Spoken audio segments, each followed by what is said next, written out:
My name is Ulrich Wiesner, and I accidentally ran into a topic I want to talk about today, and that is voting machines that have been recently used in the Bundestag elections here in Germany, and I want to report on some issues that are related to that machines. The machines are from a Dutch vendor called NEDAP, and I'm going to talk a bit about how these machines work from a functional point of view. I will say some brief things about technology used.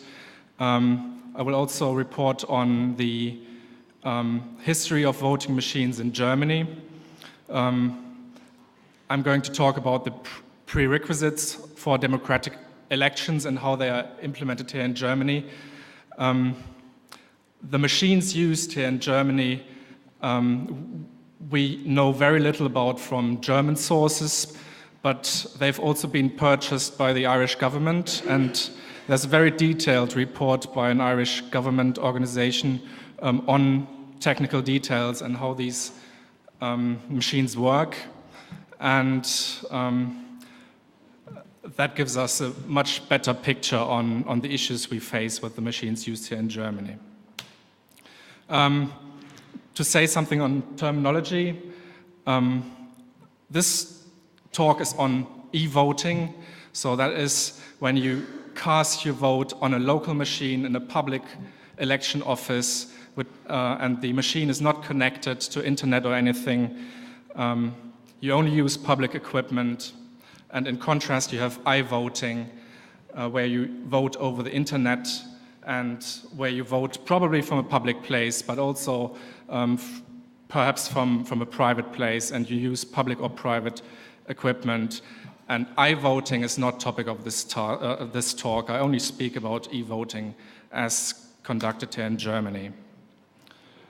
The NEDAP voting computers that are used here in Germany, they unfold, they're highly portable, they come in a suitcase and they unfold to a polling booth like this.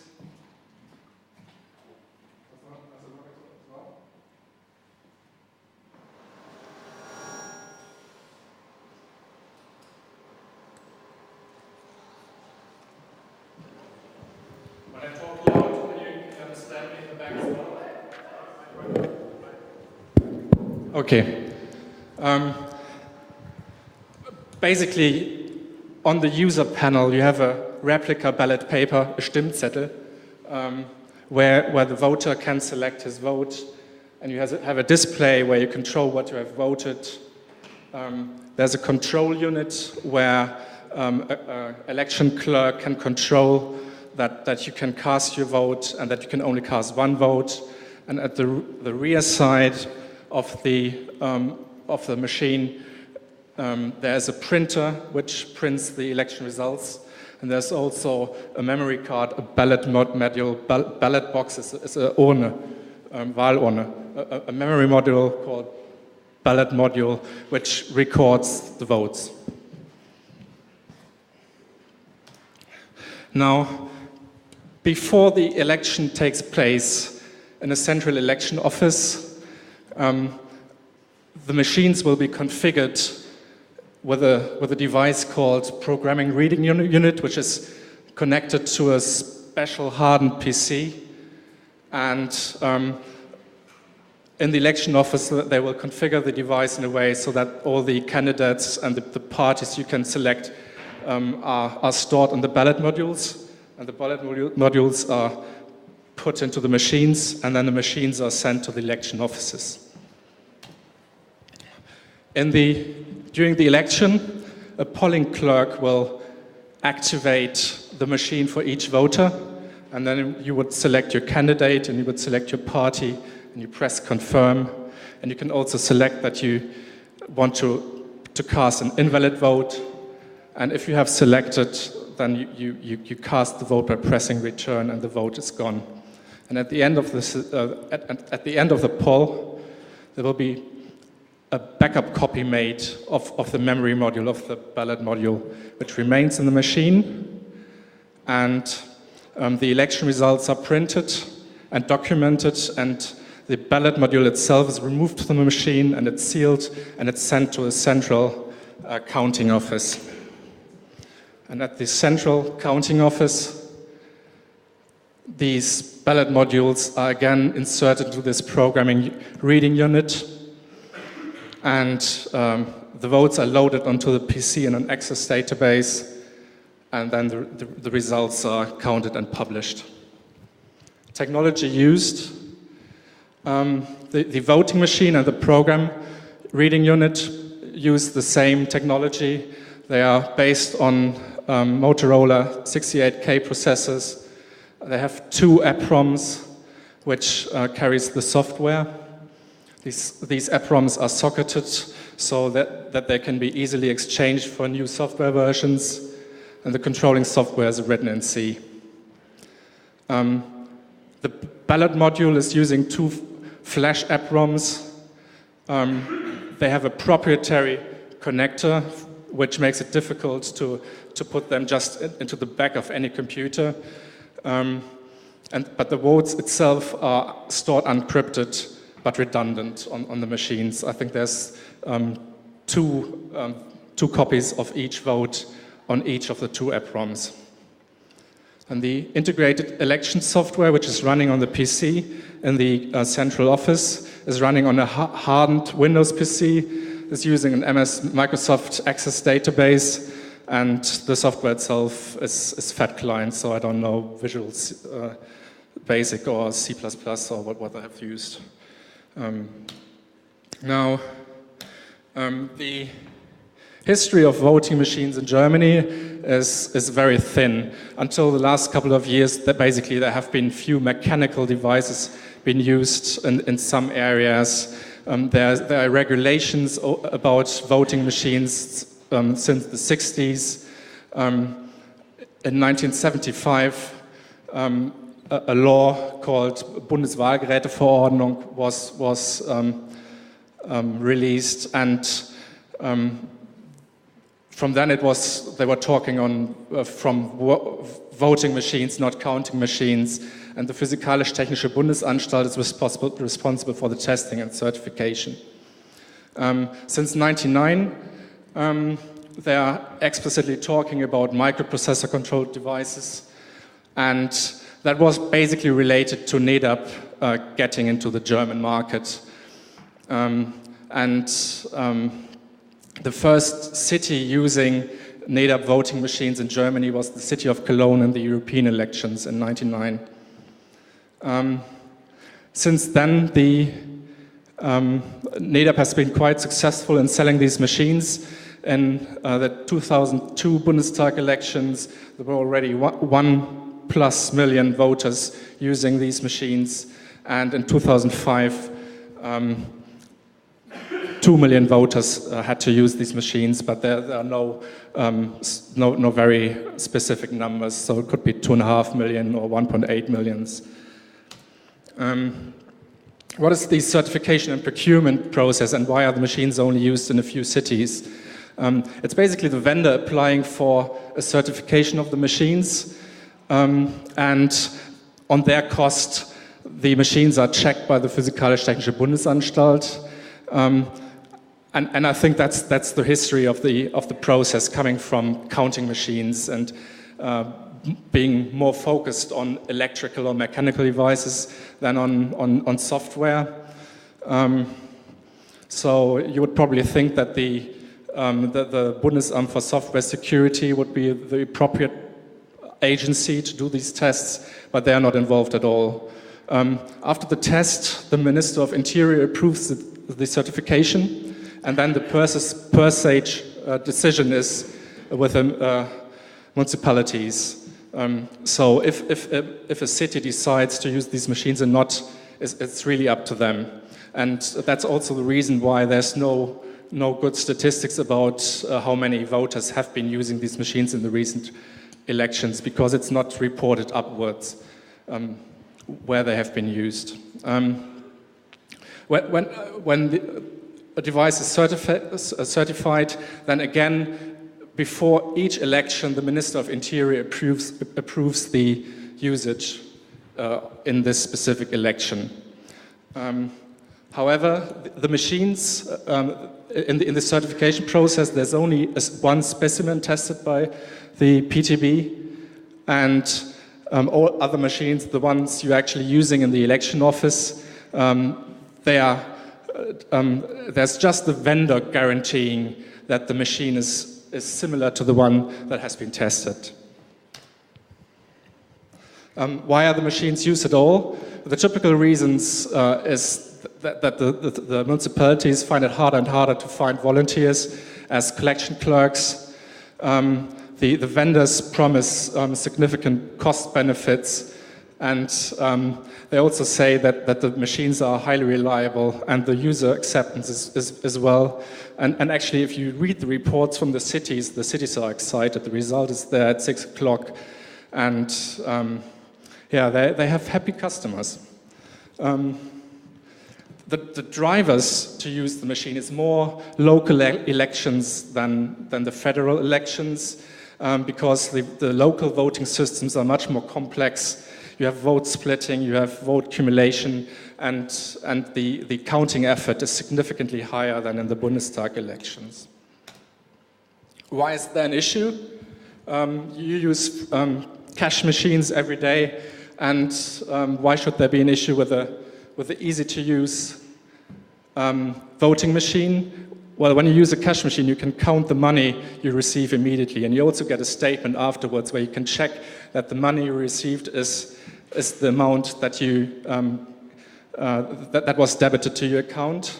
In a voting machine, you can, in this voting machine, you can neither check that your vote is actually recorded, nor after the vote you have an audit trail where you can see, like an account statement, that your vote is there.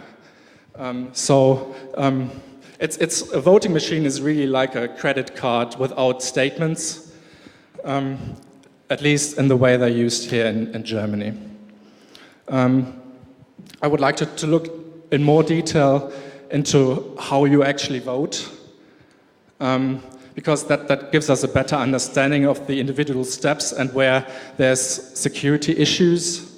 Well, vote generation, I call, or traditionally, you mark your party or your candidate on the ballot paper.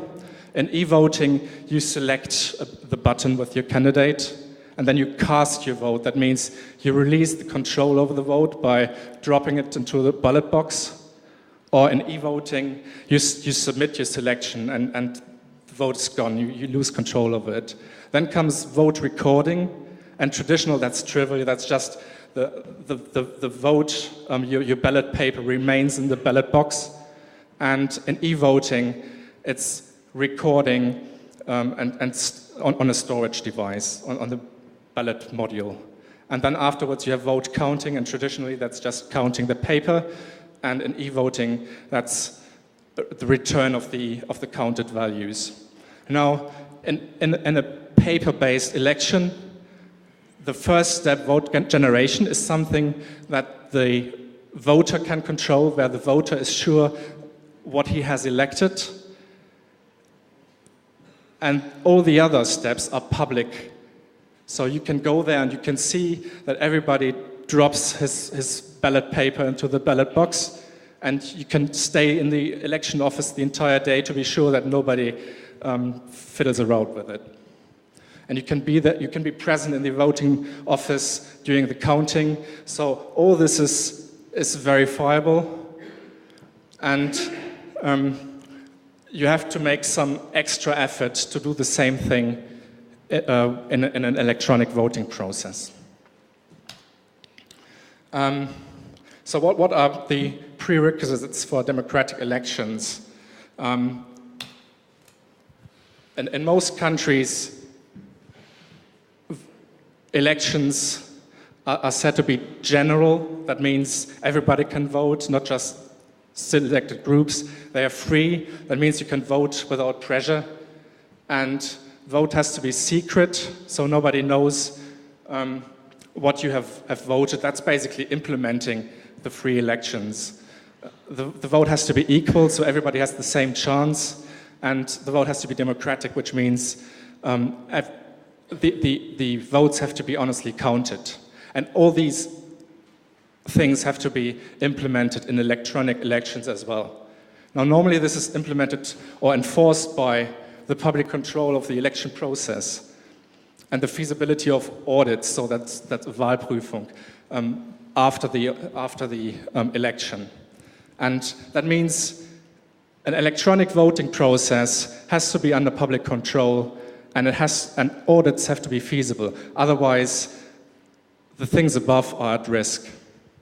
And this is common sense. So the OSCE member states, they have signed a Copenhagen resolution in 1990, where they ensure that the votes are honestly casted and that they all allow the presence of observers, both foreign and nationals.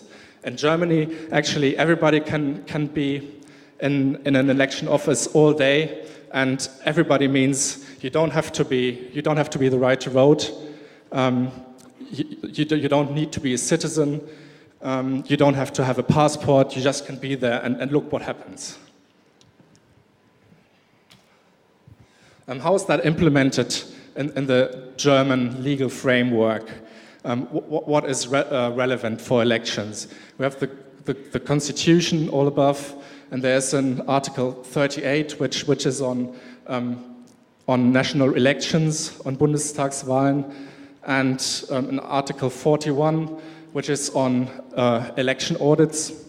And there's also a Bundeswahlordnung, regulations on elections, which details to almost hilarious detail how public control is implemented. For example, when the ballot box is open, then the election clerk has to speak loud out what he's doing, that he's opened the box, and then he has to read every single paper he's counting. So things that should be things are made very, very transparent in paper-based voting. Now, for machine-based elections, there's a certain Bundeswahlgeräteverordnung, and there's more details, construction guidelines for voting machines, and basically this is what the PTB, the Physikalisch-Technische Bundesanstalt, tests against. There's very little tests whether the stuff above is implemented, and this is where public control got left out. I'll probably keep this very brief. In the electoral law, in the Bundeswahlgesetz of Germany, there's several paragraphs which implement public control. There's paragraph 10, which says that all the election committee's work is public, that you can be present in any committee meeting. 31 says that the entire voting process from the opening of the office at 8 o'clock and including the vote counting is public. And then you have the regulations on voting machines, and interesting are these construction guidelines, which basically define that the PTB is doing the audit, that the source code needs to be made available to the PTB, that state-of-art technology has to be used, that security has to be appropriate for critical applications, and that undetected hardware and software manipulations have to be prevented. And well, there's quite some stuff about physical and technical stability of the machines, and this seems to be where PTB's core competency is. And I would be quite confident that all these requirements here are met, but the public control gets lost somewhere.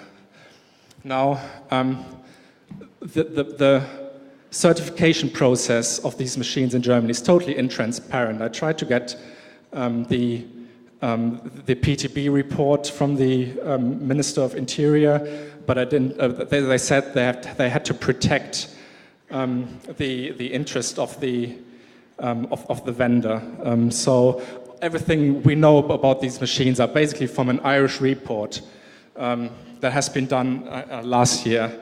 The Republic of Ireland purchased NADAP devices in 2003, I believe. And after a public debate, the government implemented a commission on the secrecy, accuracy, and testing of the chosen electronic voting system. And chosen means they bought it already. The report was presented in late 2004. And the Commission's conclusion is that they are not in a position to recommend with the required degree of confidence the use of the chosen system, and that this is not based on the findings that the system will not work, but that they are not confident that it will work. And I'm just going to some statements that this commission has been made, because I don't have access to the machines, but they had. And these findings of the commission are quite interesting. Regarding the feasibility of an audit, basically a Wahlprüfung, they say the NADAP system does not provide a full audit trail. There's no post-facto method of validating that the votes stored in the data cartridge are the same as those entered in the keyboard by the voters. And we all know that. The software does what it wants, so just displaying the voter what he has voted doesn't mean that this is what you store on the memory card.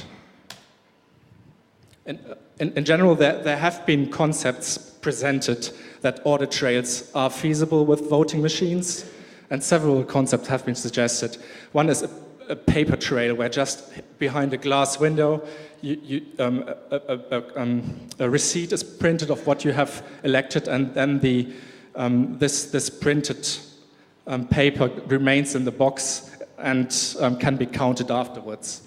Then there have been printer scanner concepts, where basically the vote casting and the vote counting happens in two separate machines.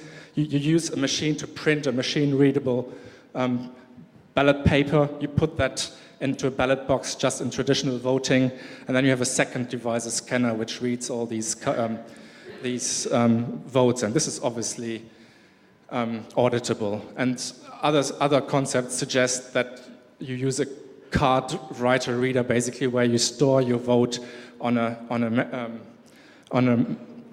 chip card, and then you take that card to a second machine, which confirms what you have selected, and then the card remains in the box, and is a receipt providing physical evidence of what has been voted. Now, how do we know which software is installed in the machine? At startup, the NADAP device displays or prints a software version and a checksum for both the EPROMs, and that obviously does not provide or ensure the integrity of the installed software, because the software or a manipulated software could print anything the programmer wants. What kind of checksum is there? That I don't know. It doesn't matter. So if you use MD5 or whatever method, the MD5 algorithm can't be part of the software. It needs to be independent. So the statement of the Irish report is that someone with access to NADAP source code could alter the program while also assuring that returned expected checksums are displayed correctly. And an exchange of the ROM chips, including fraudulent presentation of the checksums, cannot be avoided by software and by means of sealing only. Now, they go into more detail regarding the security provided by the sealing. In practice, it took a technician about 40 seconds to open the machine from the back. We observed that the controlling program chips are actually socketed for ease of access. Therefore, there's little to prevent removal and substitution of the program. We estimate that 2 minutes of unauthorized access would be sufficient to switch programs. And further, the seals on the voting machine peel back equally easily. 4 Phillips screws had to be removed. And the seals are actually, even in Germany, they are vendor seals, so they're not official seals by the government. So there's also no control over where these seals are distributed. And the ballot modules, the memory cards, the votes are stored unencryptedly. Standard components are used. Specifications of these EPROMs are available on the internet. And basically the main protection against tampering are the proprietary connectors of the ballot modules.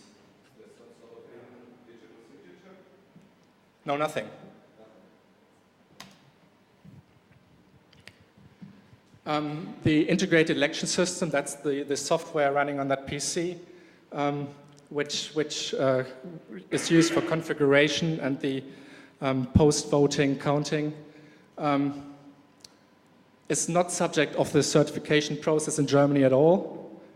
And, well, in Ireland they say it's running on hardened PCs. I didn't find anything on if there's any differences in Germany. But basically, the Irish report says that multiple versions of this software can be installed in the same PC. Older versions can be installed over newer ones. And the usage of a hardened PC at all is not enforced. So you can take the software, install it on any PC, and use it and connect the reading and programming unit to that machine. And actually, the Irish report provides a step-by-step guideline how to overcome the security measures of the hardened PC. So the report's conclusions on the security of the entire system is that the voting system is 1980s technology. In the 80s, the threats of this kind of technology were not as well understood as today. Furthermore, many defensive countermeasures have been prefected in the meantime, which are not deployed here. Security, such as it is, relies largely on the long discredited concept of security through obscurity. It is a well-established principle of the world of electronic and computer security that this is inadequate.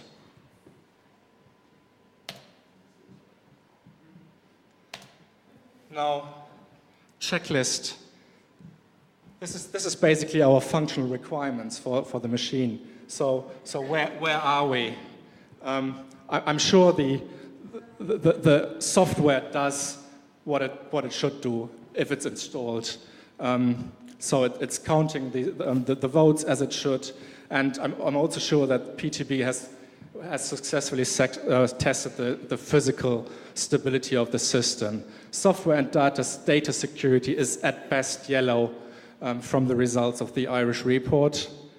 Now, regarding feasibility of audit and public control, that is not implemented at all. So the conclusion is basically the voter's control over his of your personal vote. It's impossible to determine if you have voted at all.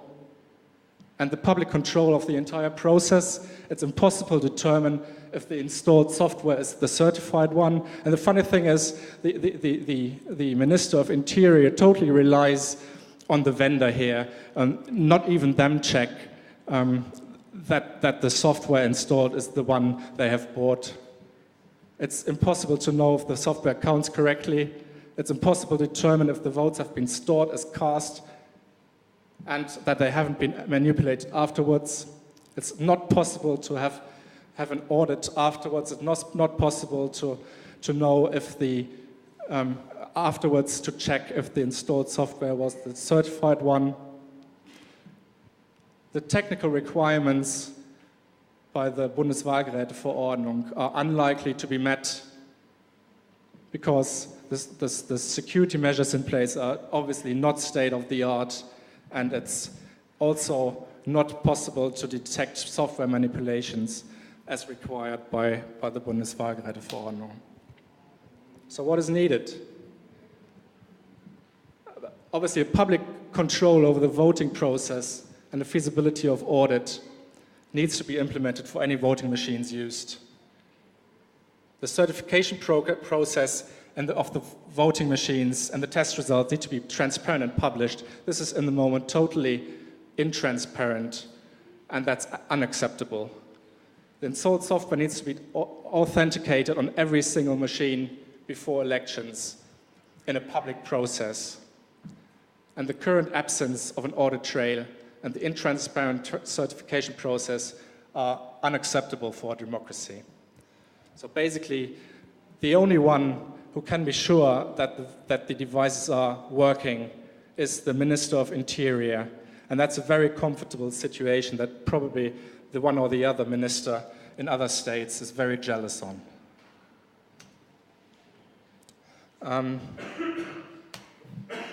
I need your support. I filed a complaint to the Bundestag, Wahlbeschwerde, challenging the results of the elections where these computers have been used. And if the parliament rejects the complaint, the next step would be to go to the Constitutional Court, and I need 100 supporting signatures in case of rejection by Bundestag. So if you are a voter in Germany and you consider to support me, please write me an email, and I will contact you when I need your help. Thank you.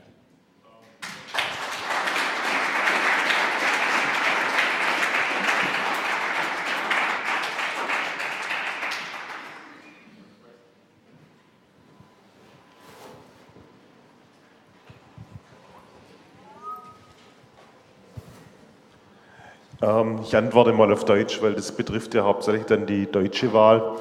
Wenn das so weit kommt, dass diese 100 Stimmen notwendig sind, vielleicht einfach in die Medien, heiße News-Ticker, / dort irgendwie, dass die Leute das auch mitkriegen, weil sonst gerät es vielleicht in Vergessenheit. Also ist wahrscheinlich die effektivere Methode.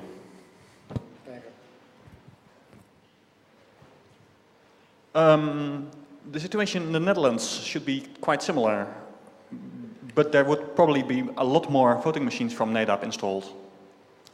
Yeah, I don't know anything about the distribution of the machines in the Netherlands, but I've read somewhere, yes, they are used in the Netherlands. I've used them for 12 years, at least. Yeah. As I understand, there's certain flavors of the installed software for certain countries, but the hardware architecture and the security concepts in place are certainly the same in Ireland and in Germany and in the Netherlands, yes. That means that it would be useful to have the same action also in other countries where they have the machines. Of course, yeah.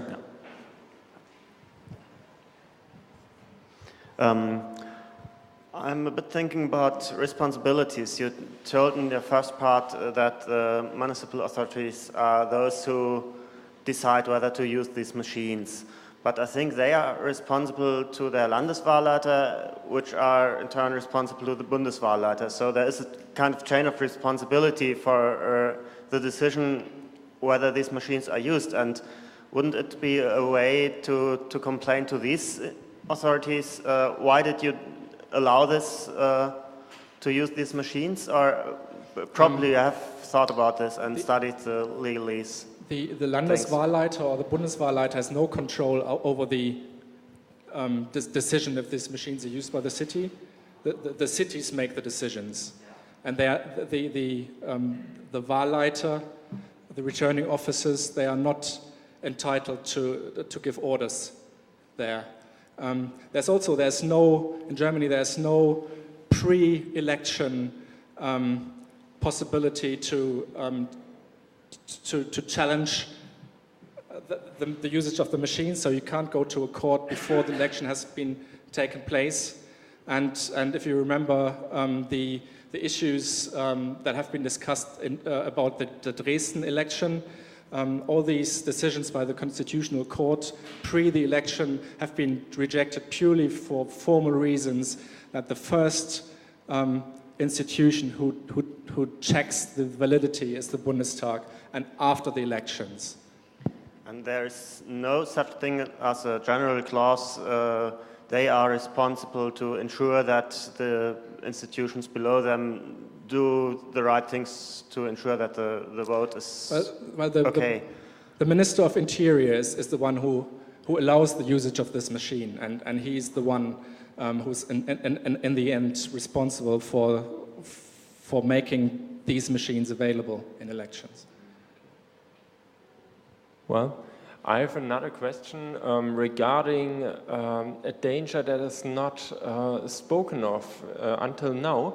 In Germany, it's common that elections take place in public buildings, for example, in schools. That is in my area. I live in Hamburg. And there I have to elect in a school, in a normal school of middle school, 7th, 8th class, and so on. And it's now another way of camera surveillance installed in schools. This is rising, we see on the Congress. So on the election, they have their own surveillance infrastructure built in. And now I have another question to the database. Is there anywhere a way to review the tests of the PDB to see what the database is? Because I see another vector of attack. If somebody gets in access to the content of the database and in the same moment to the access of the content of the surveillance databases anywhere in the buildings, he could see a time, the time managing. Somebody leaves the building, somebody enters the building, and in this time the vote takes place. So maybe a person binding can take place. I don't know. It's common in databases to use timestamps. Is it done here? And how is this danger? At the NEDAP devices, there's no timestamp of the vote, and the vote is stored at a random position on the ballot module. I would not be too concerned about the confidentiality of the election, because if you tamper with the software, you try to change the results, and if you control the result, you don't care what people try to vote. And if you have control over the result of the election, you don't need you don't care about which button is pressed. Thank you. I understand from your talk that the Irish report recommends against the use of the machines. Has that had any influence on the usage of those machines in Ireland? Is the usage of the machines in Ireland discontinued? As far as I know, the machines have not been used in Ireland so far. I have a couple of remarks. One is, you said that the software was programmed in C, and it has been shown several times that C is an absolutely inadequate language to do critical programming. There are programming languages far better suited for that. There is, for example, a dialect of ADA that is used by Praxis High Integrity Systems in England. That is a dialect of the ADA language, which can, by complete formal methods, completely eliminate runtime errors like division by zero and some things like that, and would probably be a more adequate choice in this case. The other is the only way to really make electronic voting verifiable and accountable is to use what is called a voter-verified paper ballot. That is, as opposed to a voter-verifiable paper ballot. Voter-verified paper ballot means for every vote that is cast, a paper ballot is printed, and the voter is required to verify that what is on the paper ballot is actually what he voted on the electronic machine. And the voter must be able to verify that this slip of paper is actually put into a standard ballot box, so that there is a paper ballot for every vote cast that is completely transparent and public and can be verified and recounted. Yeah, that's certainly one of the suggested options for making audit feasible. But even so, if you use voting machines that use voter-verified paper ballots, there still would need to be someone in the end to challenge the electronic result to enforce a paper recount, usually. If you always do a paper recount for the official results, then you don't need electronic voting at all. Yeah, but that's, so that's not our problem as a voter. Yes. That is the point, yes.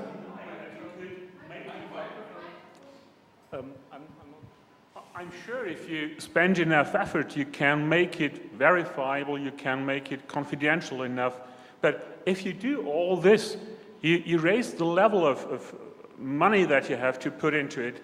So there's no advantage to e-voting over the traditional way. So the crucial question is why? Just why do it that way?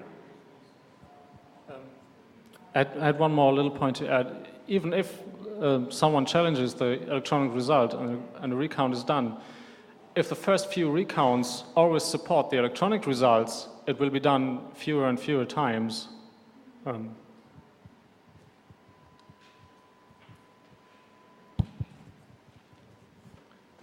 I'd like to respond to the remark concerning the language C chosen to do the programming.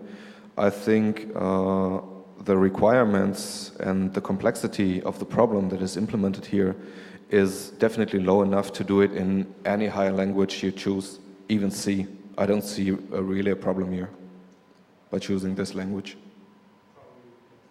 I don't think so.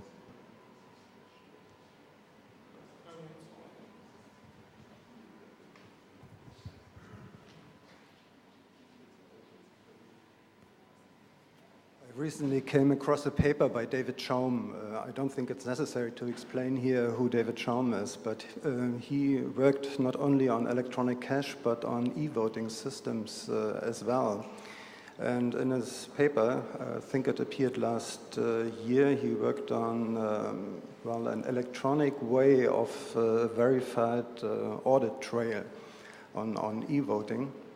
And in this paper, there is an interesting statement by him.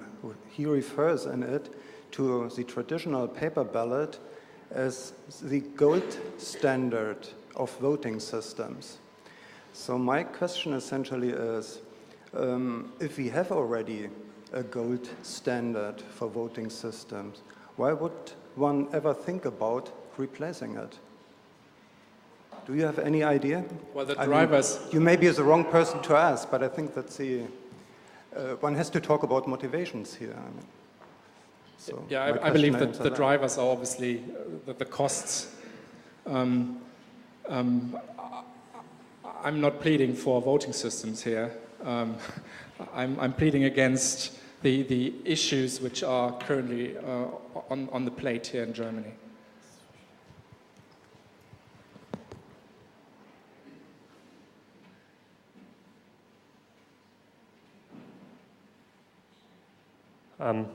I would say that, in fact, there is some rather good motivation, and perhaps one can make an analogy there.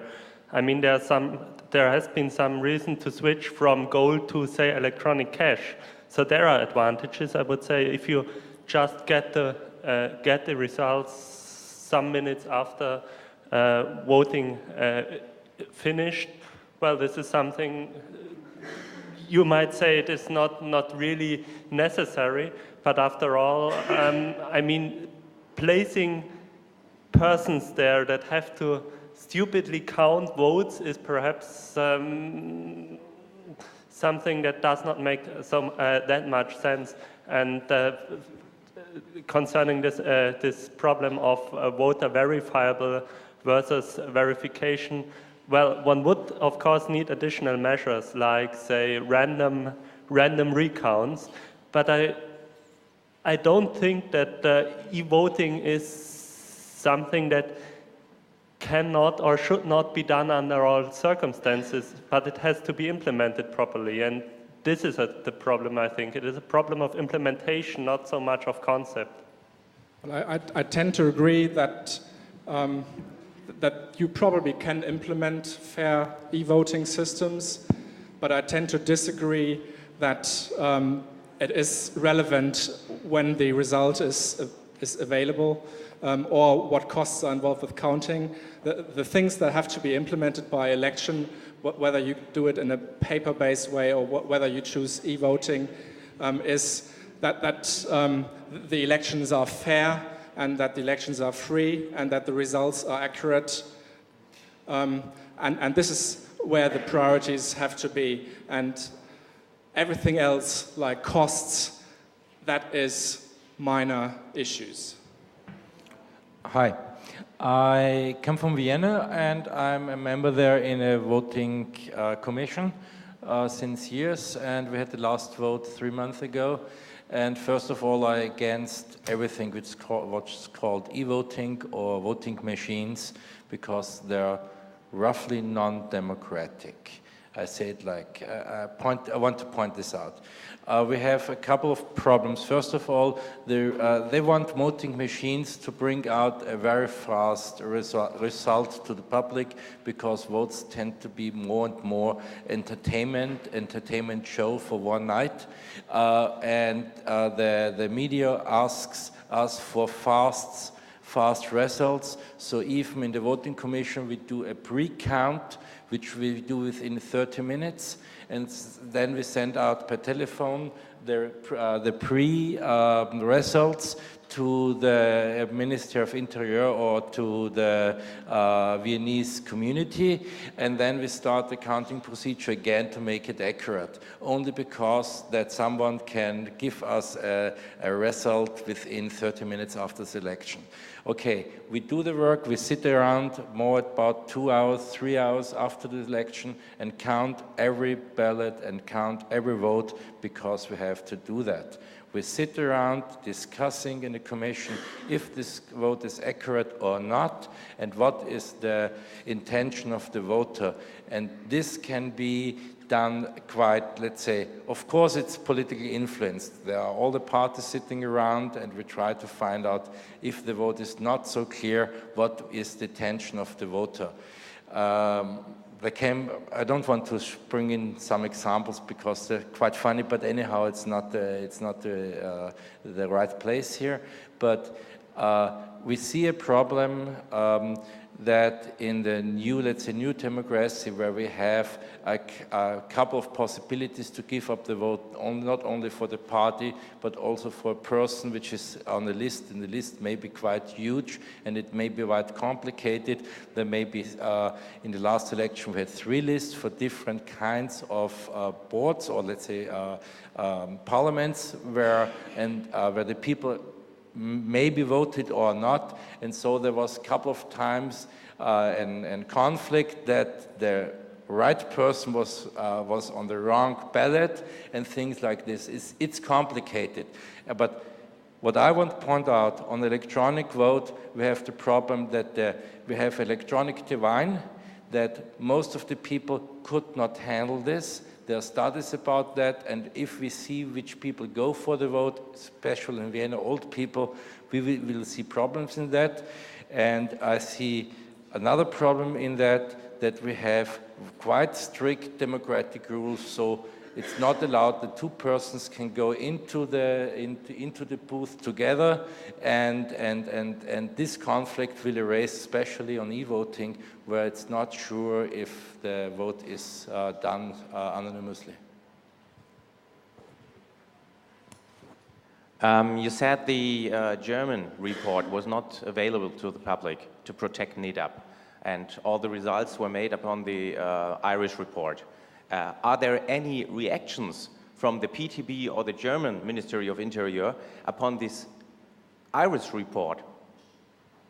Well, there's no evidence that they changed their mind on any of their decisions, and there have been quite extensive communication between PTB and the Irish Commission, where the PTB defends its testing results. But I see no evidence that the Irish results are really influencing what's happening here in Germany.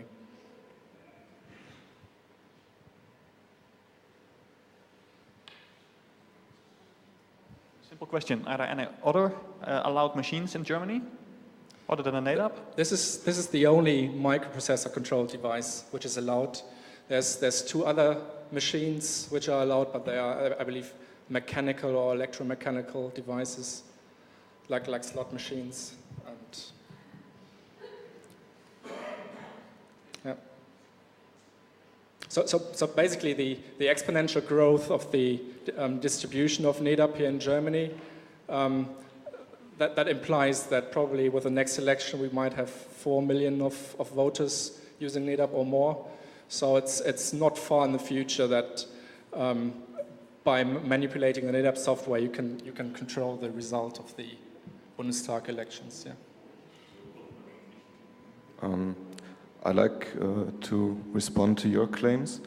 I think that electronic voting machines can very well be democratic machines, because what is counting of votes?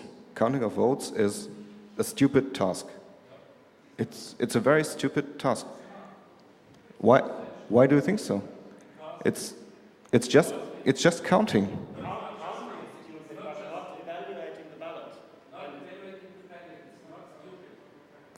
But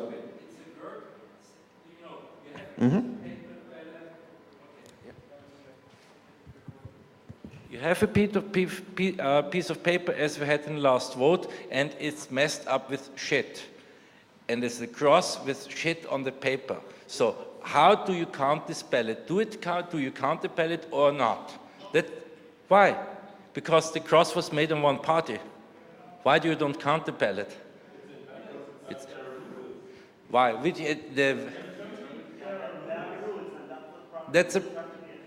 And the rules in Austria, this was a valid ballot. It was a valid ballot. Really?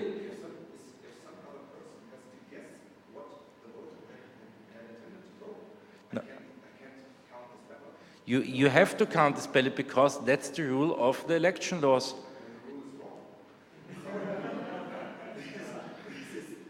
No. No, that's not definitely stupid. It's also, let's say, someone is striking out all parties and leaves one party left. This is in the law. It's written. There's an example in the law. Then this vote counts for the party which is not striked out. That's clear. And another one is if you cross the complete ballot, and in the middle party, we have 7 parties, in the middle party is the cross comes in the middle. It's depending how the cross is made. So this is one thing. But another thing is on written, we have to in Austria we have to write in the name of your favorite candidate. You can write it in. So what is messed up if we have 3 candidates in one district, father, son, and daughter, and we only have the surname? How do you count that? Yes, but maybe it could solve that special problem. That's actually one of the benefits that NEDAP claims, is that the number of invalid votes goes down from about 2% to almost 0, and you have a button to cast an invalid vote there, so you don't have to cast a valid vote. And I tend to agree that a defined user interface helps there, but I doubt it's really compensating the disadvantages. As far as I understood the NEDAP function principle, the vote has to be armed, made ready from the booth via this remote control unit. So that's basically one point which would cause false votes if somebody gets distracted because of missing user interface design that says this vote won't be counted in big red flashing letters the size of an A4 paper or something. Most people wouldn't even notice that their vote would not be counted because they don't know the process going through all the menus, through all the single steps. You get what I mean? Yeah, I believe there's... So what I'm trying to say, or what my point is that the misses in all the system are just slipping to a different point. Yeah. But I believe the user interface is designed in a way that there is evidence whether your selection has been successful. Okay. I think we have to come to an end, is that right? Yeah, 5 minutes, 5 minutes. 5 minutes we have, so probably 2 more questions. Well, one question from my side. What about interface design? Like, I know a lady, for example, she's 70 years old. She doesn't even use her microwave oven because it has too many buttons, too many dials, too many letters there. So how do you get a person like that to e-vote?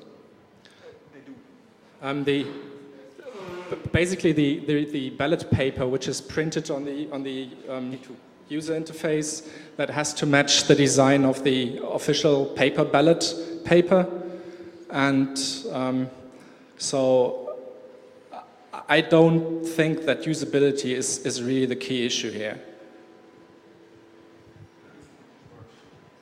Okay. Well, I want to state another opinion from my experience as a programmer. It's just impossible to program away the stupidity of some users. And even with a clear voting interface, it's possible to make stupid things. In my opinion, a sheet of paper where are several circles to cross one is a very clear interface. It's so clear, there's no way to make it much more clearer, even on a monitor. And what happens, an example, if the user presses in a voting machine, it takes the whole hand and presses 3 buttons at once. The voting machine has to state, this is an invalid vote, and has to ask, what do you want? The voting machine cannot interpret the vote as, we used the one, this is a microsecond earlier pressed before the other one. There has to be some control to make the vote clear. It's not part of paper or from electronics, it's part of the human stupidity. And someone have to learn, someone have to teach the people how to use voting, except from the voting material. Yeah, I don't believe that this is really the key issue, because most people will be clever enough, and we're talking too much about exotic cases than about the majority of the voters. And the question really is the voting machine good enough and accurate enough and usable enough? There always will be a number of dropouts, okay, with whatever concept you use. If the number of dropouts is 0.1% or less, I would say forget the voting machines. I have the experience about money machines in the banks where you have about 3% of the people could not handle this. And it's fairly not democratic if you have a voting machine which exclude even only 0.5% of the people not handling this. This is not democratic. If you want to have a democracy, you have to take care that everyone is able to give his vote. And it don't care that the majority or only some persons, I would say even if there's one person who, we take much money and much care to bring in handicapped people to the votes, to bring in blind people to the votes, and only for the money's sake we give this up? Well, I think we have to stop here. Time is over. So thanks for attending this talk, and goodbye.